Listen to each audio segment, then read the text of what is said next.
Hello. Hello, everyone. Good evening. Uh, I hope you guys like that new countdown thing. I hope that is helpful. Uh, Good to see everybody here, people coming in. Hopefully, that was helpful. I'm still in the sheriff's department, but we're going to have a little change of scenery real quick because I forgot to change the background. Uh, so, we're going to go to a familiar place. We're going to go to the Fat Trout Trailer Park. So I'm just gonna fix that a little bit, and then we'll be set for today's theme. You don't want to be off theme. You don't ever want to be off theme. Uh, this is kind of ruining the magic a little bit. I apologize.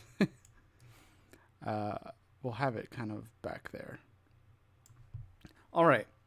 Well, is that good? I think that's cool. All right. So, hello everyone. Happy Friday night. Um, I've been wanting to do this video for a while, and I put it off for. I don't really know why I put it off, but I wanted to do this when Harry Dean passed away, and I just wanted to do sort of an homage and just discuss one of Twin Peaks' one of their most interesting characters. A lot of interesting characters, but Carl Rodd is a strange one, and he's gone through quite the evolution. Not to be coy, but he's gone through quite the evolution from Fire Walk with Me into the Carl Rodd we saw in The Return and the Fat Trout Trailer Park 2, basically. Fat Trout Trailer Park Redux in Twin Peaks now. So we'll go through the history a little bit, and feel free to join along in the chat if you have anything to say. If you have any curious things or interesting tidbits to say about this character, let me know what you like about him. Anything you're curious about, and we could discuss it. So let's go back to Fire Walk with Me. Stanley. They go to the original Fat Trout Trailer Park, the one that started it all, and Chet Desmond knocks on the door looking to find out information about a girl. Let's just call her a girl. And Carl Rodd, who's a lot younger than the one we see in The Return, just wants nothing to do with anybody. He's kind of just, he doesn't want to be bothered. I don't remember exactly what day Chet and Stanley go to the Fat Trout Trailer Park, but I'm assuming maybe it's the weekend, maybe it's the middle of the week. He doesn't want to be bothered. He wants to sleep in. His job is to run this trailer park, and as far as I know, that's pretty much it. And that Carl Rodd is, he's compliant, he's helpful, but he's not happy about it, and he kind of begrudgingly helps them, and he's a little funny, but he's mostly just annoyed, like sort of an pissed off middle-aged man. We get that great line, you want a cup of Good Morning America, in old Twin Peaks land when coffee was the thing, and everybody had coffee, and everybody was super cool and romantic about coffee. A lot like life, you always had the person, I gotta have my coffee. And I'm like that too, so I'm not really making fun of it. I'm making fun of myself. Anyway, but it's just that Carl Rodd and the Carl Rodd we see in The Return seem like almost two different people. And of course, a lot of time has passed. Basically, 2 decades, 2 decades and a half, and you do become a different person after 2 decades. I'm not the same person I was 10 years ago. There's a lot of similarities, but I'm not the same person. So the Carl Rodd we see in The Return, he's a little bit softer. He's a little more privy. He's more. He's less. He's more social. He's not as antisocial as he seemed in Fire Walk with Me. And it's such an interesting way to go about Carl Rodd and evolution, because it's almost two different characters completely, played by Harry Dean Stanton, bless his heart. It's so fascinating, and the one of the pinnacle scenes, even combining Fire Walk with Me and The Return, one of the most memorable scenes for me, the standout Carl Rod scene, is the accident with the little boy, and Miss Coronado. That scene is a standout, and that's kind of the center of this video. It's what I want to talk about, the most at the core, is that scene. It's hello, Wilton. Thank you for joining us. Daniel, what's up? That scene, I kind of just want to work around and back and talk about that scene, because I think it is important for Carl Rod and sort of almost the legacy of Harry Dean Stanton. It's a very dark and strange. It's a very dark and strange scene. It's still very unsettling. I remember the first time seeing that accident scene with Richard goes barreling down the road, that infamous intersection, and hits the boy. After, you have this nice moment of the boy running with his mom in the park, and Harry Dean seems to be having a lovely day. Carl Rod is having a lovely day in the park. He's kind of taking it all in. He's really, really appreciating a lot of facets of life at this point. Very different from the Carl Rod we saw in Fire Walk with Me, again, who was very antisocial, didn't really want to be bothered. Everything was kind of a hassle for him. And we have this Carl Rod who's a little bit, he's a little bit slower. He's obviously older. He's just a little bit more romantic about the world. And we have moments of him being very, very warm and tender, especially with a lot of his tenants. I don't want to sell you. I don't want anybody selling their blood to eat. And he helps the guy with his rent. It's just moments like that with Carl Rod. It's like, is this still the same guy? Is this the same Carl Rod we saw in the first Fat Trout trailer park, screaming, "I got more shit I gotta do now"? It's so beautiful and bizarre to me that they decided to take Carl Rod in that more tender direction. He didn't become a bitter old man, as you might have guessed he would. He's still very. That Carl Rod isn't gone, because you see the part where Becky and Steven are having their kind of fight, and he's just kind of grumpy and pissed off about it, but for good reason. You don't want anybody fighting, like young couple fighting, and he knows it's Shelley's daughter, so he's sort of almost like everybody's grandpa in Twin Peaks. I don't think Shelley lives in the Fat Trout trailer park. Becky and Steven do, but he kind of knows everybody, I guess, when he moved up here. Who knows at one point?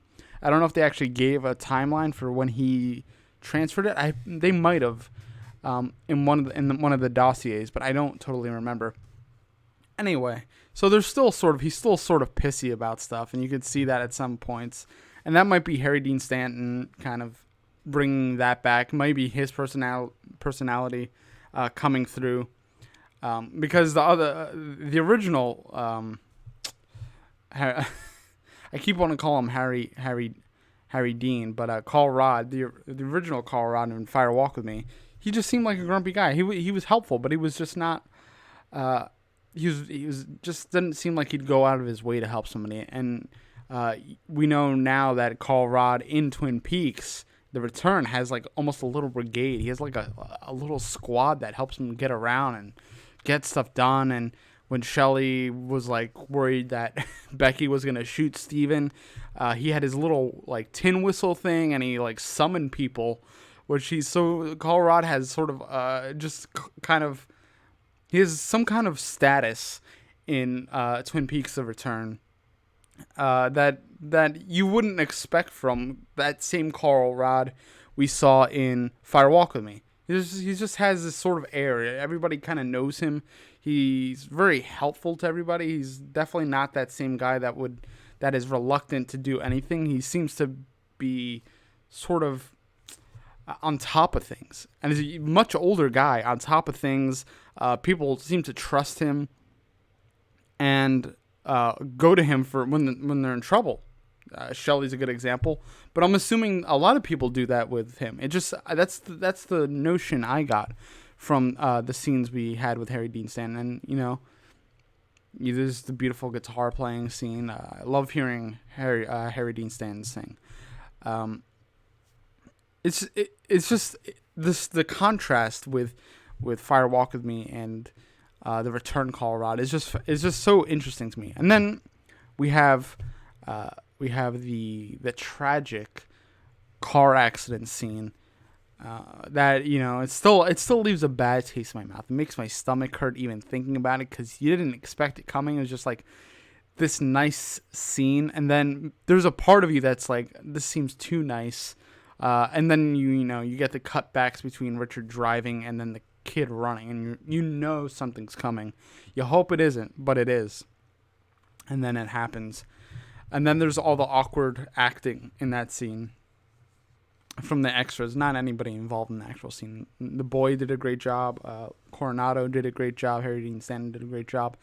And it's just, the panic, the not knowing, the shock, the pure shock on the mother's face. And you have... it chokes me up. And you have Carl Rod sort of almost in disbelief, but kind of like, yeah, this is the way I took it. Is like, yeah, that would happen. This place there's something wrong here. That would happen. And he's like doing his best. The guy, I think, is just, he's trying his best to like keep people okay. Just keep the area okay. Keep his trailer park okay. He seems just like to care and want people to have it a little bit easier. And then that scene, it's just like almost like he's defeated for a second. He just kind of takes it on the, on the wrist, and it's like, wow, that happened. I'm not surprised. It's horrible, but this kind of stuff keeps happening, all around me. And then you have the sort of glowing fire or orb, whatever you want to call it, the glowing thing come up from the boy's body, and Carl sees it. He sees it. So that just, then you can get into the whole, like, he has sort of almost an innate sensibility. He can kind of, he's in tune with something that I think he was in tune with in Fire Walk with Me, but just in a very different way. Because in Fire Walk with Me, he has this, the scene when the dirty sort of old woman comes in and doesn't say anything, and he just kind of looks at her. And then there's the cutaway to the, to the electric pole with the 6. And then the same thing happens in The Return, if I'm remembering correctly. So it's just, there was a point where I was thinking maybe the Carl Rod in Fire Walk with Me felt some kind of like time displaced emotion for that scene. He knew some kind of trauma was going to happen, or some kind of trauma did happen, is happening. So just the fact that he's connected with that 6, with that electric, it's like he can't get away from it, in a sense. It's, if he gets close to it, something happens. But he is in tune with something. He saw the boy's spirit, essence, soul, whatever, energy go up into the sky, which, presumably he went to a, ideally you want to say heaven. I think in Twin Peaks, everything's on the table, all sort of realities and perceptions of reality and religion and a lot of stuff. So that scene is just, it's interesting because you actually see almost you see a descendants basically of a golden spirit, and then we have Laura's golden orb thing. Interesting, I think. I'm going to take a look at the chat real quick. See, a couple of you guys are in here. Katrina says, was Carl Rod maybe given some kind of mission to take care of people after you got taken? I've already been places. Possibly. He might have met with the firefighter. He might, the fireman, the firefighter. He might have met with the fireman. Carl Rod, he goes on walks in Twin Peaks. Seems like he likes to hang out and to kind of take his time and take things in. He might have hit Jack Rabbit's palace and, been sucked up and met the firemen. That's a total possibility. We weren't shown that, but I don't. I believe it. It could have happened. It wasn't maybe necessary for the whole the sort of the plot of the theme of the return, but could have happened. It seems like Carl Rod is doing his own thing. He has his own story going on, which I would have, I would love to see some more of Carl Rod and what he's been doing, but we didn't get that. Take the ring, says Carl has been touched like the log lady. I think so. At least some point in between that scene. I mean, he might have been something might have happened before that scene. He dealt with the Tremons and the Chalfonts, and we know they're into some kind of magic or something. So excuse the sirens. So he might have gotten into stuff he didn't realize. So it's just interesting, and we know what happened to Chet Desmond when he touched the ring. The Tremons and the Chalfonts are. I feel like I in my brain I closely relate them to Carl Rod, because that was kind of. It wasn't the first time we heard the name, but it was like, oh, why are they saying that again? What's going on? They lived in the trailer. Both of that interchangeable last name. The people before. It's weird. So they might have done something to him, or he might have. Been involved with them in some way that he didn't totally understand. I don't think we should undersell the Tremont and the Chalfont thing, because we know, thanks to the finale, how there's something there. And I think David Lynch should, when season 4 comes out, play with that a little bit more. Or you could keep them mysterious and make the Chalfonts and the Tremons the eternal mystery that he never solves. He just kind of gives you he drops little things here and there, kind of Easter eggs, and then you're left with, stringing very long strings together, try to figure out a connection. Katrina says, or did he become helpful after being given the insight and the depth of the suffering people were going through? I think maybe, 25 years, he might have seen a lot of stuff and just, taken a different position in life and, become a lot more tender and caring. And I mean, the other Carl Rod, the bitter one that's kind of like annoyed, frustrated, is there too. Excuse me. But I think he did get a lot softer. Take the Ring says, I would say gifted. Frost called him an original Bookhouse boy. True. On Twitter one time, Joey's on it though. Rod kind of an asshole and Fire Walk with me, but seems to have a positive mission in the return. It would be interesting to really know why, but we could infer. I don't remember anything in the dossiers that said anything about. Well, he was one of the ones taken, but it doesn't really explain the character change after Fire Walk with Me. But something else might have happened that maybe we don't know too much about. Your take is that they're both, yeah. Carl and the lady gifted or damned.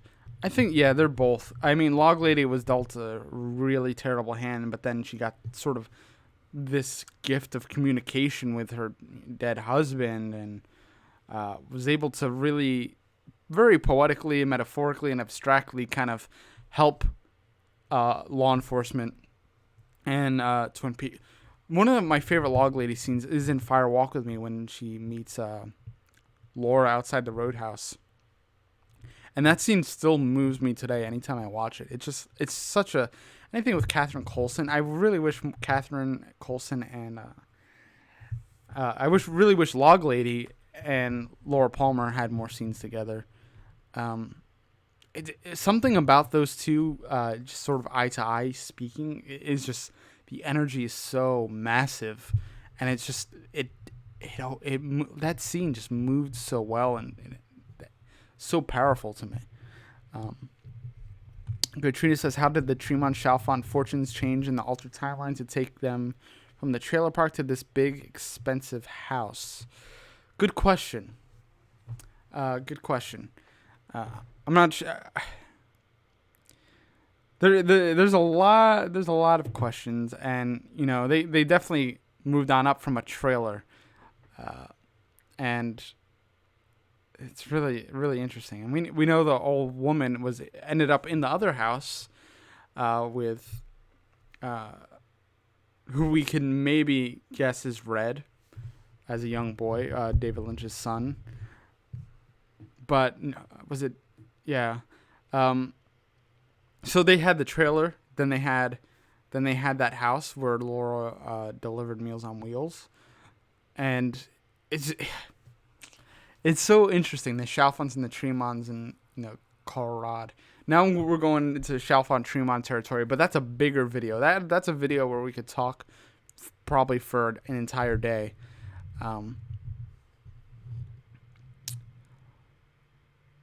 Katrina says seemed to have a medal over the year. He was okay. Good morning, America. Yeah, I'm drinking Diet Pepsi right now. It's almost 10 o'clock here. So no more Good Morning America, but that's in the morning. I'll have a nice big cup. So it's just a shame that Harry Dean passed away. I mean, he did his time. It would have been cool to see more Carl Rod in season 4 or whatever the hell is coming up next. Unless they shot more with him, I don't think so. But the hope is always there. Now I wonder what prompted the move to Twin Peaks in the first place. It's super interesting. Oh, we're having a little bit of a thing in the chat. Wilton says, I respectfully disagree. Carl makes a completely different character in Fire Walk With Me. My take is that he chose a bunch of characters to redeem their past. Others never evolved. Interesting.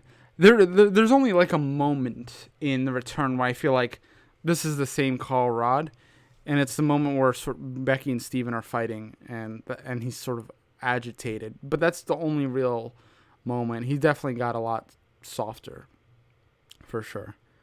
For good reason, because that whole I don't want anybody selling their blood to eat scene was incredible. I mean, Carl Rod is sort of he's sort of the hero of the times, kind of giving people a break, because that's what people really need. A break. They don't need, everything's hard enough. It doesn't need to be harder than it has to be. If you offer a little kindness, I suppose. Katrina says, I wonder how Carl Rod's life would have changed in that altered timeline. If Laura, I guess Chet and Stanley would have still showed up. Maybe not, because Leland. I guess he would have still showed up. Huh? Chet and Stanley, because Leland would have still. Yeah, Teresa Banks would have still did her thing. So I wonder. Yeah, that's a good question. I don't know how much Carl Rod would have been affected by the Laura Palmer murder, except for Agent Cooper going back to check out what happened to Chet and Sam. So that's the only real tether he has to the Laura story, is when Cooper goes back to look up on them. But that was still before Laura, so I don't know. Take the Ring says, my stoner theory after I read SH was that if there was an alternate timelines, maybe Rod was moved to Twin Peaks as a force of good by the firemen, maybe. Yeah, that's what I'm thinking. We know that there's holes or vortexes all over the world. So Carl Rod could have been placed in Twin Peaks to kind of cool the water, like calm the waters there, kind of set things in motion. Even their small parts. The fireman's a super interesting character. I think he's not as binary. He's not good or evil. He has a function, and maybe he's answering to somebody else. Maybe Lady Dido. Maybe he's just like her sort of workers. Maybe he works for her. I don't know. It's still unclear. The fireman is definitely way more interesting than the original series, but I don't know. I'm not totally. I don't totally trust the fireman completely. I think what we see is a lot of the good intentions, but there might be he might be setting a lot of bad stuff in place too, just to sort of fulfill some kind of some kind of task. So there has to be some negative happening to sort of balance things out, and I think that's maybe his purpose is to bring balance. So if there's this great evil happening on the land, he has to deliver some great goodness or good positive characters to sort of balance it out. And that's what I think the firemen and Lady Dido, their jobs are, because they are in the gray area. So I take that as more of a balance of light and dark. So I think the fireman just kind of, he's more of he's a scale. He's kind of just making things even. So what we're seeing now, because Judy's out and Bob is out, is the firemen trying to set that straight. Which I think Colorado would be a part of, in maybe a small way, but I think he would be a part of it, just like Andy was. Wilton says, I can give them that we never got to meet Colorado more closely in its original appearance, but still he looks a very different fellow. This is their conversation going on. Take the Ring says, or Mark Frost and Lynch just love Harry Dean and rewrote things to have him be sort of a good guy. This is true. Wilton says, I don't think the firemen and Mike are completely benign either. They're above human morals. Yeah, that's what I'm saying. I don't see them as, we're doing good because this is the right thing to do. They're like, we're gonna sort of balance things out more than we're doing good.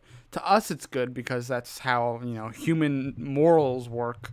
But for them, it's something's not right. We have to kind of fix it because the universe is imbalanced, and that's not. It could end up messing things up a lot.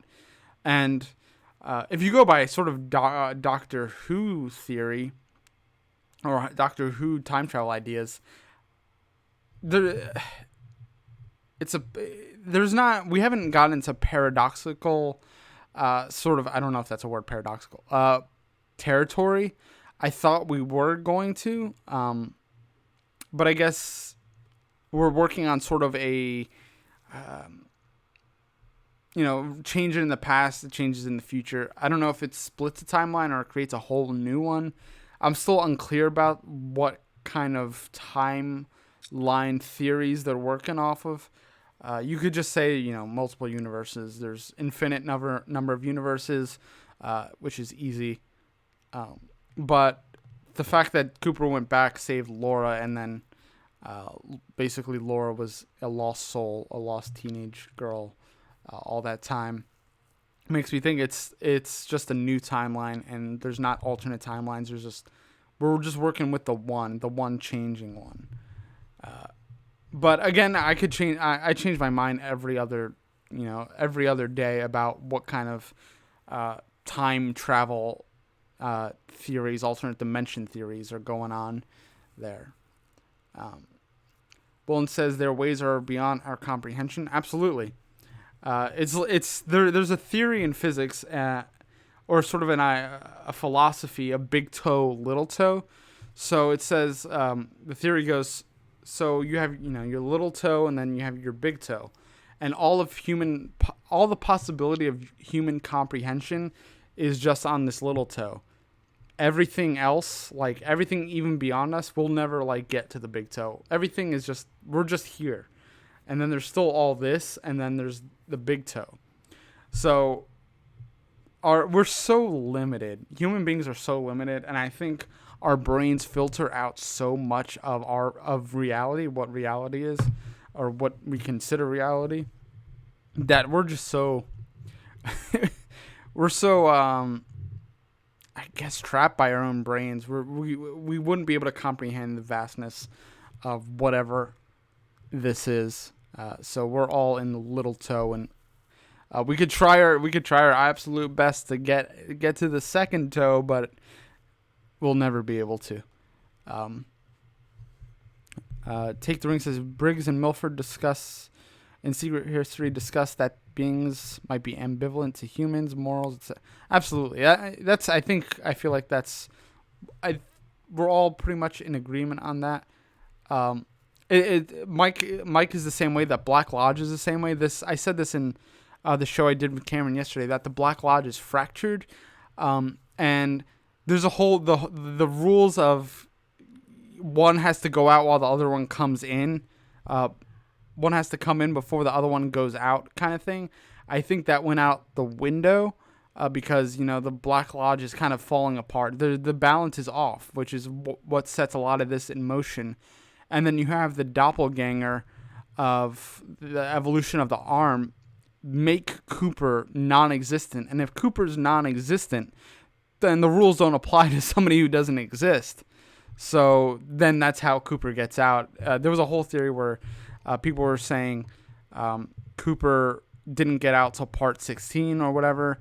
But I think he got out, when that happened. I think they just the evolution of the arm kind of just broke the rules. And that's why Mike and the real evolution of the arm were concerned because he knew that his doppelganger was going to try to screw things up. When one is trying to maintain it, the other one wants to do the opposite. So he made Cooper non-existent so that the rules wouldn't apply, that one has to come in before, so I think that's how that worked. I didn't get it at first, but now I think that's what that was. I might be, this is just a theory, but I don't know. Let me know what you guys think about that. I don't know if anybody has talked about that before, but I think the whole one has to come in before the other one leaves thing was kind of nullified when the doppelganger evolution made Cooper non-existent, and therefore the rules didn't apply. But now we're trailing off. This was supposed to be a Carl Rod love, but yeah, Carl Rod definitely was dealt with something. We know he was abducted. So he has the mark, I believe, is the same as the log lady and Briggs. I believe. Correct me if I'm wrong, but I believe the three of them are the ones that have the marks. But Carl Rod has ability. I mean, we might get Carl Rod in sort of the ether, like we did with Briggs, Blue Rose. So it'd be cool to see maybe some CGI work, not like Rogue One Carrie Fisher CGI where they just CGI his whole body, but like kind of take scenes we already used, kind of like they did with Frank Silva as Bob, and the You're Still Here scene and the ball scene. Just kind of put them places and have them. You kind of just manipulate the face a little bit and maybe make him sort of almost one of those ambivalent creatures, I'll say, because I think that would be super interesting. But I mean, as far as we know, Carl Rod is still living. He's still in Twin Peaks. Harry Dean Stanton has passed on, but Carl Rod, as far as we know, I believe is still there. I don't know if he passed away in the books. I don't have them on me. I should check them out. But yeah, now I'm just thinking about what Carl Rod would he have moved to Twin Peaks would have been necessary. I guess not. If the fireman is the one that kind of swayed him to go there, if that's the theory we're subscribing to, then I guess he wouldn't have, and he would have stayed in Oregon, and maybe stayed the same, stayed sort of the same bitter guy, and wouldn't have gotten a little bit more tender and helpful. Well, it says Cooper's supposed to be thrown into non-existence, but then he was captured by the glass box and went through the plug. What I think is that the Doppels had it figured out and advanced their plan. Possibly. But if I just wonder how legit that rule was. The one has to go out, one has to be in before the other one leaves thing. I just wonder how set in stone those rules are, because that was brought up and then suddenly Coop was out. So it's just strange. It's strange. I don't really understand why they put that rule in if it wasn't really enforced for that long. Wilton says, Mr. C had it all figured out in advance. True. His plan kind of fell flat on its face because I don't think he was expecting the firemen to help as much.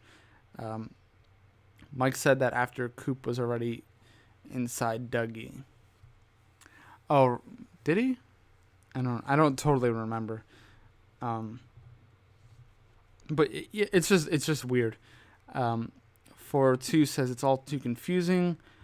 I just don't know anymore what exactly went on in the show. Too many theories.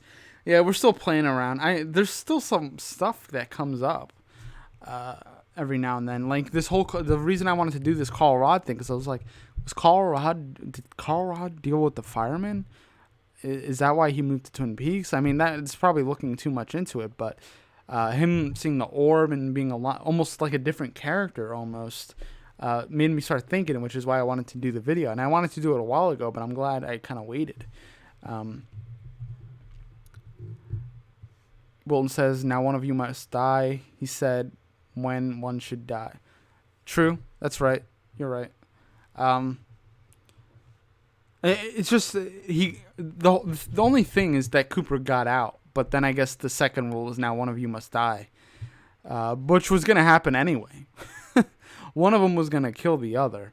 It's kind of like the Harry Potter prophecy. One of you, yeah. So, Pale Queen says, "What did I miss? A lot. We talked about Carl Rod. We talked about the Chalfonts and the Tremonts. We talked about the fireman, Dido, the ambiguity of the Grey Lodge or the Purple Sea Castle thing, the Azkaban looking thing. So it's been a while since we did one of these sort of theorizing videos. I think Carl Rod had a bigger impact than maybe we got in The Return. He definitely, since he had gotten to Twin Peaks, I just want to know when the turning point was for him, because if it is supposed to, if it is ultimately the same guy, there must have been something that clicked. But if we say the fireman, that makes sense. He's kind of given this sort of almost divine vision, or he's met with almost this godlike figure, and that probably would change somebody's mind. Which is ironic because Harry Dean was very atheist. One says he said now, but not in a precise meaning. He meant because of that one of you must die. It's the red chair scene. I remember now. It has returned to me.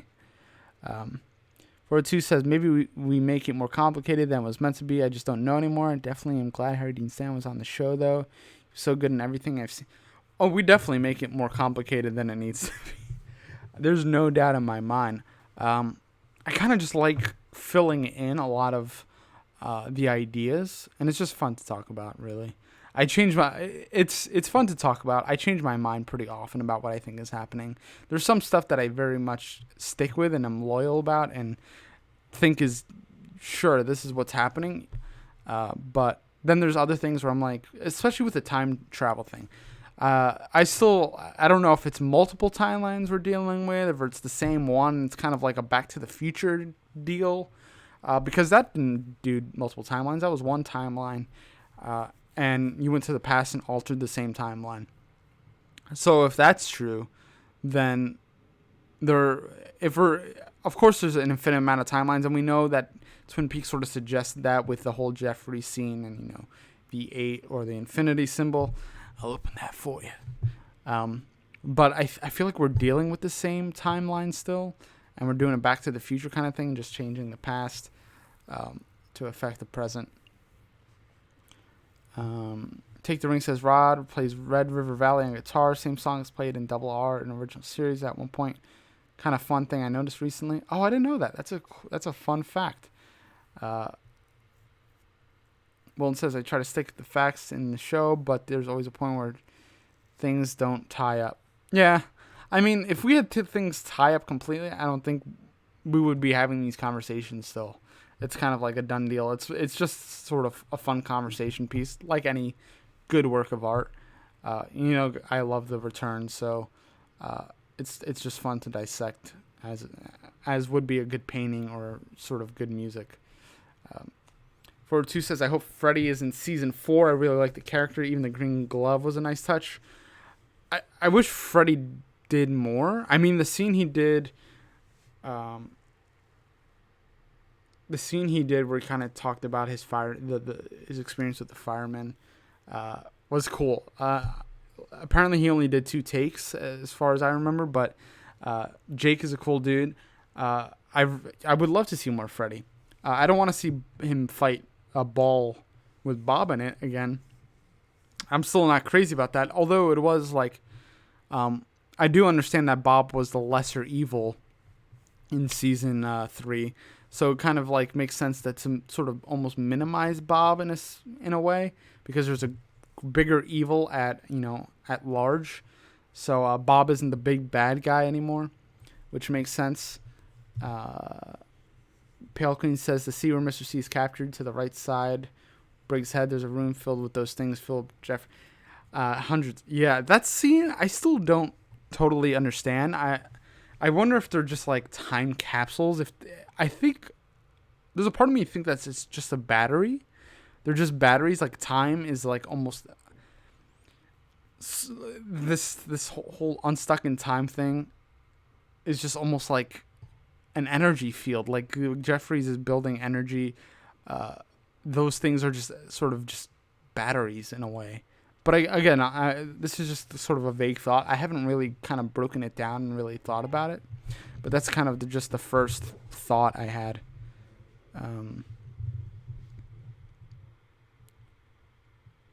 Bolton says Freddy for me in season 3 is like Evelyn in season 2. They're even linked to the same character, James. Captured souls, maybe, Pale Queen says. I was thinking that too, especially since it is like what Jeffrey is, but they also have it in the room when that alarm goes off, with Lady Dido and the firemen. So it's weird. It's like almost a beacon. Also, it's a whole bunch of things.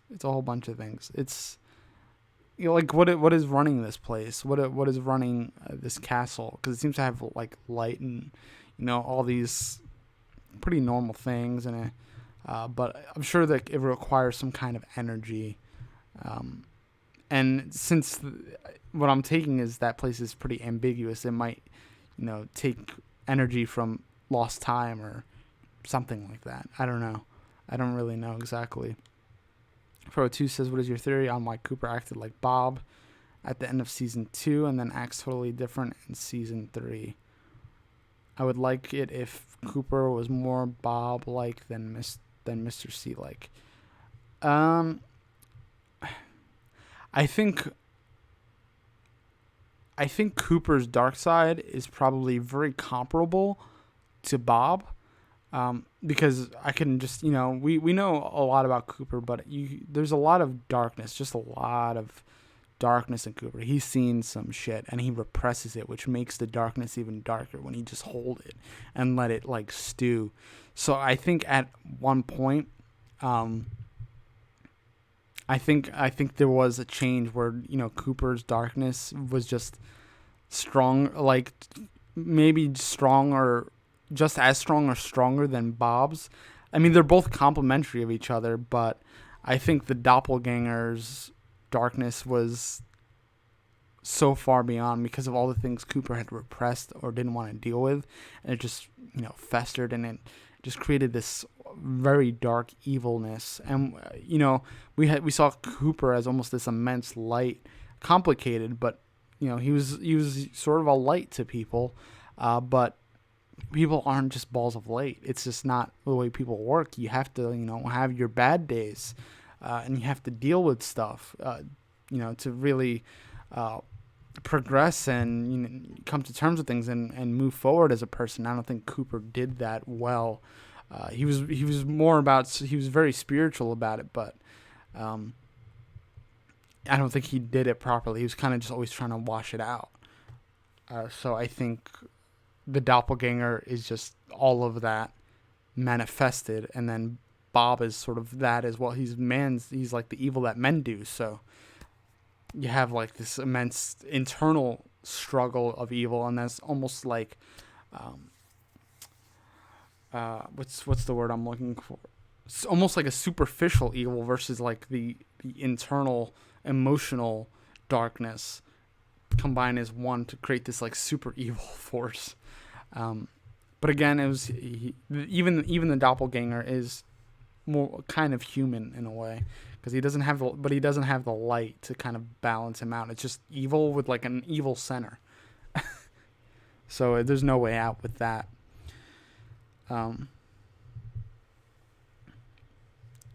Once he up to the next level, it's not good for him to go around laughing like a clown. Yeah, exactly. How's Annie? Like, nobody would take him seriously if he was just like, ew. Like, he would just be the Joker, essentially, if he did that. Which, I think we have enough of sort of maniacal, laughy, silly villains. So I like this kind of toned back, very, a place, kind of very, very, very just bland, almost bland. He's just he's a good villain, but he's very just like matter of fact about being a villain. It's kind of like, no, I don't need, I want. It's like not the Joker where there's like all these ulterior motives and sort of a philosophical, emotional thing. It's just, no, I don't need, I want. You're in my way. But one thing we do know the doppelganger had, and Bob had, was fear. It might have not seemed like it, and he was very, again, repressing it, but there was a very real fear, I think, in Mr. C, especially because it seemed like his whole thing was so that he wouldn't go back into the Black Lodge. He just set this up so he wouldn't go back in the Black Lodge. Ultimate evil would reign, and I think there was a fear element to Mr. C, not blatant, but I think it was there. Maybe that's how Annie was actually Wyndham Earl laughing, not Bob. Bob had Wyndham's soul. That's true too. How's Annie? Because it doesn't make sense for Bob to say how's Annie. It's weird. It's like Bob. I don't think Bob cared about Annie, and Wyndham kind of screwed up. He did it like wrong. So I guess maybe part of Wyndham was in Bob, and that came out. It's like three souls in one, I guess. So I guess Mr. C was part Wyndham Earl, part Bob, part Leland maybe, and then you have the shell and whatever else darkness of Cooper there too. It's insane. He was like just like a bunch of chocolate. He was just like a very many-tiered villain, like a big villain with many little villains inside of him. 402 says, I think that Richard was the real super villain in season 3. I agree. A lot of Richard's scenes were a lot rougher to watch. A lot of Mr. C's evil was kind of inferred, especially like in the Diane Tulpa scene where she talks about her story. But Richard was just so blatant and in our face, and just, oh my God, like the whole thing with Johnny and his grandmother, and then you had the little boy going back to the intersection. Richard was the ultimate evil in season 3. I agree. Well, this is my take, is that Mr. C was a doppelganger plus Bob plus Wyndham. Yeah. Now, I didn't think about the Wyndham thing that much, but that makes sense. That definitely makes sense. I haven't really thought about it like that.